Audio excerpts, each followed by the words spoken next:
For 3 minutes, Brenden Aaronson seemed certain to receive the freedom of Leeds. Leeds had not beaten Manchester United at home since September 2002. Unlike their 3 successive encounters at the start of the decade, this time they fancied their chances of victory. Sign up for the Man United newsletter. Thank you. Brenden Aaronson gave Leeds a second-half lead credit. Shutterstock Editorial. Matheus Cunha grabbed Manchester United's leveller credit. Alamy. Aaronson took his chance, seizing on Ayden Heaven's dozy defending to surge into the United area and sweep the ball past Senne Lammens. As depleted as United's squad is, it reflected horrendously on Ruben Amorim that he picked a more defensive starting 11, a more defensive bench, and only made an attacking change after Leeds scored. Yet that change worked. Joshua Zirkzee, seemingly being managed out of United, played Matheus Cunha through to equalise within 3 minutes of Aaronson's opener. Aaronson will not be mentioned in the same breath as Jermaine Beckford and Harry Kewell, the only Leeds match winners against United this century. Read more on football. Both sides will possibly be content with a point. Leeds are now unbeaten in 7 games, and little was expected from United after the woeful Wolves draw. Leeds were without the key trio of Joe Rodon, Ethan Ampadu and Jayden Bogle, and had played less than 72 hours earlier to grind out a draw at Liverpool. United were missing 8 players for the second game running, and Amorim somehow made them less attacking. Amorim picked 9 defensive players and pushed Patrick Dorgu into the front 3. Most read in football. Best free bets and betting sign-up offers. Dorgu looked exactly what he is whenever he got a sniff, a defender attempting to play as an attacker. Amorim even had to tell Dorgu to move closer to the ball on the hour mark. Teenage striker Chido Obi was dropped in favor of centre-back Godwill Kukanki on the bench.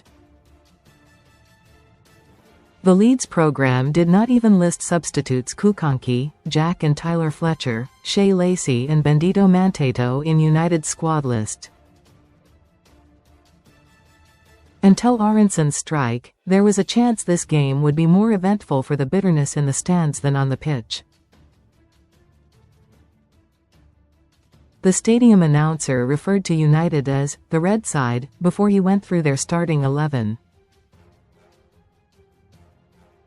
Unlike Sunderland referring to Newcastle as visitors last month, Leeds had the courtesy to display the United crest on their scoreboard.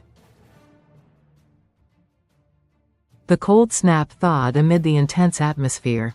Leeds midfielder Ilya Gruev tossed his gloves off after a minute, and the home fans were soon on their feet for the afternoon's first rendition of "Stand Up If You Hate Man U." United's analysts, clad in club jackets, received a security escort to their seats in the press box.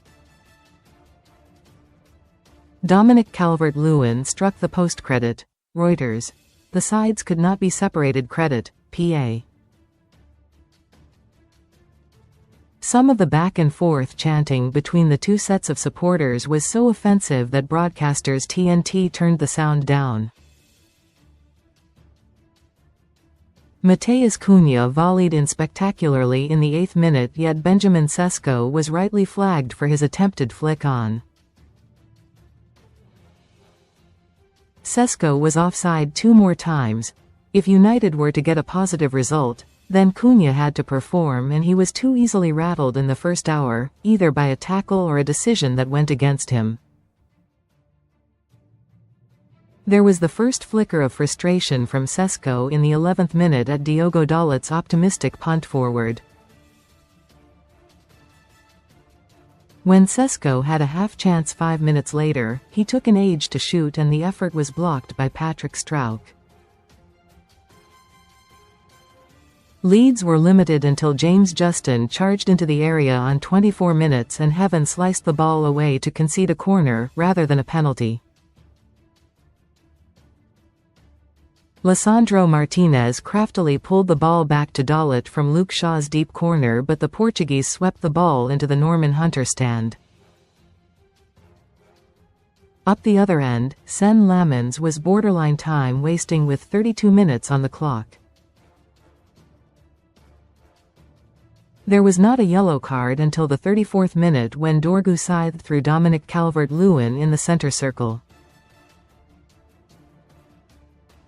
Lucas Perry thwarted Leny Yoro from close-range credit. Alamy. Aaronson broke the deadlock after finding the bottom corner credit. Getty. Calvert-Lewin was soon up on his feet to commandingly meet Anton Stach's first-time cross that struck the post, with Lammens statuesque. Sesko paled in comparison to Calvert-Lewin. Only United could sign two Premier League novices for upwards of £70 million 2 years apart to lead their line, only for both to be out of their depth. Centre-back Leny Yoro, of all people, was more of a goal threat for United on 40 minutes when his point-blank header was gloved over by Lucas Perry. Perry's hopeless attempt at a pass in the last knockings of the first half typified the low quality. The next time Perry got the ball, he lobbed it. Leeds fullback Gabriel Gudmundsson's drive was tipped wide early in the second half, and United promisingly broke from a corner, only for Manuel Ugarte to slice his shot well wide. Aaronson's composed finish on 62 minutes injected some jeopardy into the game, and United responded less than 3 minutes later. Recommended stories. Casemiro and Sesko played some tidy passes for Zirkzee's hopeful clip into the area, which Perry needlessly approached, making it easier for Cunha to roll the ball into the corner of the net. Leeds' confidence was clearly dented, and Sesko got his chance on 74 minutes, yet side-footed wide from Zirkzee's cutback.